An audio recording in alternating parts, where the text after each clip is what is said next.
Buen día, Carlos, ¿cómo estás? ¿Qué tal, Miguel? Buenos días. ¿Cómo están ustedes? Bien. Empezaron a aparecer algunos camiones con combustible, el ministro hizo una, no sé si llamarlo amenaza o poner condiciones, pero a ver, ¿cómo es este mundo del faltante de combustible de un día para el otro, Carlos? Bueno, por supuesto que hay una compleja trama detrás de todo lo que ha pasado, donde cada parte dice su verdad a medias, en realidad en un espacio de negociación que está en el plano actual, pero también de un juego de intereses, ¿no? Pensemos que sobre el fin de semana, Miguel, las petroleras lanzaron un comunicado, dijeron el faltante de combustible se dio por una demanda extraordinaria, producto del fin de semana largo, de la actividad agrícola que comenzó a recuperarse, y de una expectativa de desabastecimiento, y además por una caída de la oferta producto de paradas técnicas en algunas refinerías. O sea, del lado de las petroleras el argumento es, bueno, hubo un exceso de demanda, aumentó la demanda inesperadamente, lo cual no, obviamente no es tan inesperada, y esa fue la explicación de las petroleras. ¿Qué dijo Sergio Massa ayer? Obviamente una versión distinta, ¿no? Dijo, hace 15 días empezó un ruido de que después de las elecciones se venía una devaluación y hubo retención de stock, por ese motivo. Y después, cuando no hubo devaluación, que era lo que esperaban, vino un segundo ruido, y era que vencía el congelamiento de precios, y entonces también retuvieron el stock. O sea, del lado de las petroleras la aplicación es, y hubo un problema de exceso de demanda, y del lado del gobierno es una maniobra especulativa de parte de las petroleras en términos de retención de la producción. Hay otro comentario, por supuesto, porque podemos sumar aquí a los estacioneros, y la Cámara de Estaciones de Servicio tiene un dato, simplemente dijo, después de las PASO, las empresas petroleras empezaron a racionar la entrega. Y empezaron a entregar a través de cupos, y nosotros nos encontramos entonces con que caía un productor agropecuario que en lugar de comprar 5.000 litros, como habitualmente lo hacía, te pedía 10.000, en el marco de también la expectativa y la incertidumbre. Ahora, detrás de todo esto, Miguel, está obviamente el tema de que el mercado está regulado y de que hay intervención del Estado para regular los precios. Contexto en el cual no puede perderse de vista un dato que ninguna de las tres cosas que mencioné planteó, y es que hay un precio de un barril criollo, que está en $50, que ese es el marco regulatorio del gobierno argentino, cuando el precio internacional está cerca de $90, y que subió en los últimos tiempos por diversas cuestiones del mercado internacional. Entonces, por supuesto que las empresas petroleras les hace muchísimo ruido que el precio interno esté distorsionado del precio internacional. Ese es un incentivo para exportar o para no importar también otros productos, porque esa distorsión de precios obviamente afecta a la rentabilidad de las empresas petroleras, ¿no? Que es lo que está detrás. Ahora, el que está escuchando dirá, bueno, está bien, cada quien cuenta su versión, y por supuesto la realidad es una mezcla de verdades parciales de cada una de las versiones, ¿no es cierto? Porque no hay una lectura objetiva para decir que alguna de las partes tiene razón. Digamos, todos los argumentos tienen o son parte de la explicación general.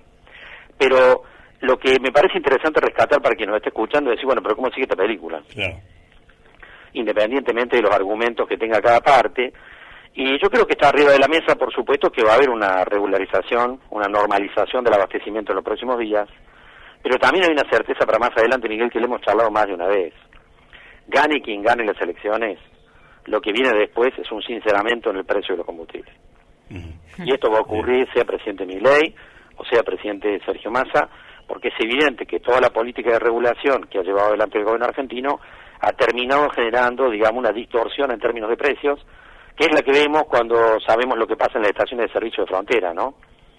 En Entre Ríos, Corrientes o en Misiones, donde pasan los brasileros, los uruguayos, los paraguayos, a cargar el tanque de combustible y llenar el baúl con los bidones, lo cual muestra claramente que esa distorsión inevitablemente en algún momento va a tener que corregirse, sobre todo pensando que quien asuma en diciembre se va a enfrentar al Fondo Monetario Internacional reclamándole precisamente que se termine la política de subsidiar tanto las tarifas como los precios de los combustibles.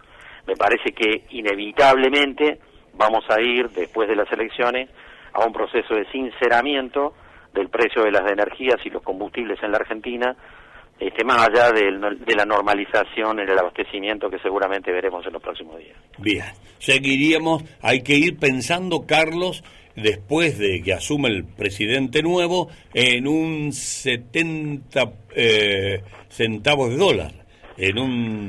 Por ahí más o menos sería un 700 pesos el litro de combustible. Bueno, acá hay que esperar a ver la actitud de quien gana las elecciones, porque digamos, el reclamo del Fondo Monetario y la lógica, ¿te acuerdas que en algún momento mencionamos que el gobierno argentino destinó el 13% del gasto público en el primer semestre a subsidiar las tarifas, energía eléctrica, gas, transporte y combustibles? Pero que ese 13% del gasto público del primer semestre equivalía al 105% del déficit fiscal. O sea que si el gobierno argentino hoy no estuviera subsidiando las tarifas de energía eléctrica, sí, gas y el precio de los combustibles, las cuentas fiscales estarían en equilibrio. De tal manera que es inevitable que gane quien gane las elecciones. El año próximo vamos a ver un sinceramiento tanto de las tarifas como de los precios de los combustibles. Si eso va a ocurrir de golpe o progresivamente, es la película que habrá que analizar. Claro. La Cámara de Expendedores de Combustible de Córdoba hace un mes había hablado de que el precio de los combustibles estaba atrasado un 50%. Pero en realidad, bueno, habrá que ver cómo terminan los números, pero está claro que la foto que estamos viendo no se puede sostener más allá de diciembre. Y seguís insistiendo, Carlos, con tu posición técnica de análisis de que ahora ya descartados todos los demás candidatos, quedan solo dos, gane Massa o gane Milei, vamos a convertibilidad sin... sí, yo no le llamaría ya convertibilidad porque por ahí confunde, Miguel. Ajá. Pero digamos que vamos a un plan parecido al de la década del 90, en términos de que se va a venir un proceso de apertura económica, de regulación de los mercados, bien, y un intento de equilibrar las cuentas fiscales. Bien. Pero no va a haber un tipo de cambio fijo. No cambio fijo. Pero no va a haber un tipo de cambio pero fijo. vos preferís quitar la palabra convertibilidad sin cambio fijo. Si gana Milei, viste que si gana Massa, sí, Massa anunció la semana pasada que lo incorporaba Roberto Labaña.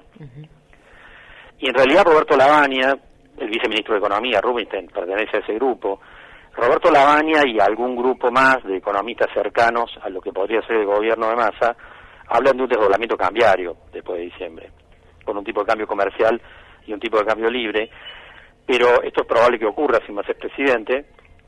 Pero hay un dato de ruido, digamos, no menor si gana Milei, porque el acuerdo que hizo con Macri, es como que Macri además en el acuerdo que hizo con Milei le alambró el futuro gabinete, ¿no?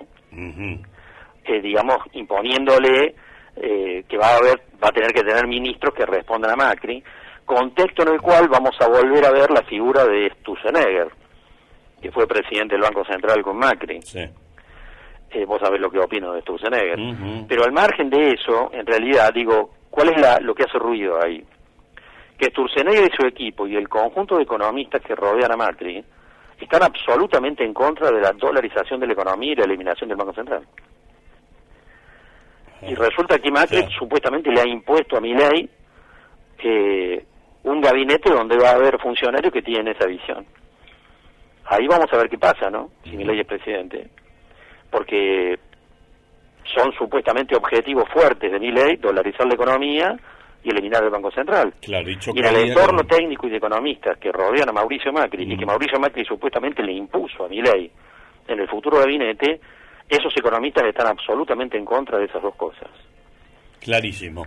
Muy bien. Ahí vamos a ver cómo se define. ¿Cuántos pares son tres votos? Después, ¿no? Ahí vamos a ver las fuerzas políticas. Si es que obviamente llegan al poder esta idea libertaria condicionada, ¿no? Por lo que estás diciendo. Pero veremos. Carlos, muchas gracias por este análisis, muy atento. Chao, Miguel, buenos días. Al licenciado Carlos Sellaro.